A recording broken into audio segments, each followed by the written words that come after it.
प्यार हमसे कैलू गोरी, चढ़लू दूसरा के डोली।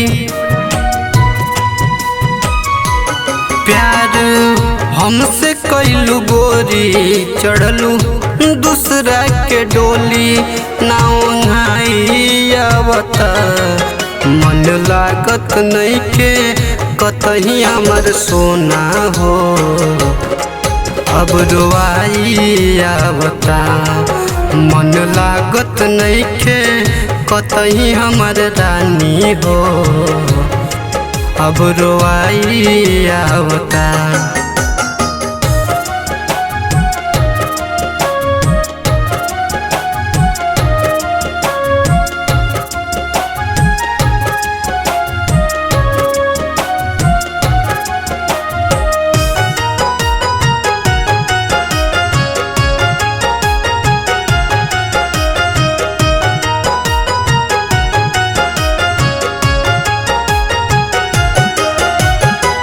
बचपन से खेललू कूदलू संग पढ़े गईलू हो।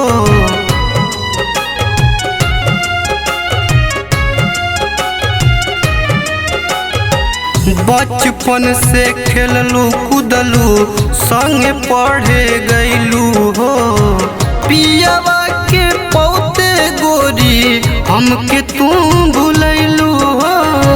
पियावा के पौते गोरी हमके भूलैलू बाटे।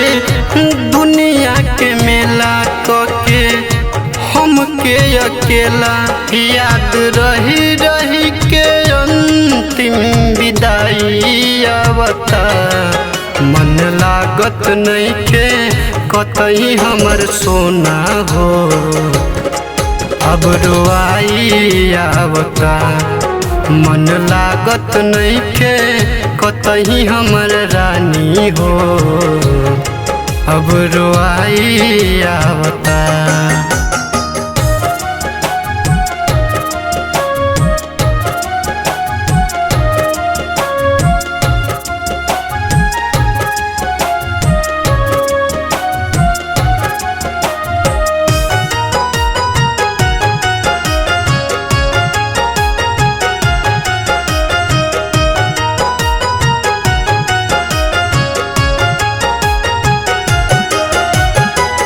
कहलू कि कबो न बदलब, पल में तू बदललू हो।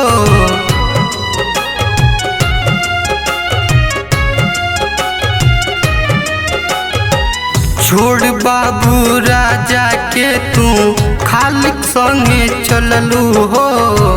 अपने वादा से गोरी पल में बदललू हो। अपने वादा से गोरी पल में बदललू। अब त रहले ना रहता खिया लोरवा बहाता। याद रही रही के तो हर जुदाई आवता। मन लागत नइखे कतई हमर सोना हो। अब रोआई आवता मन लागत नइखे कतही हमर रानी हो। अब रोआई आवता।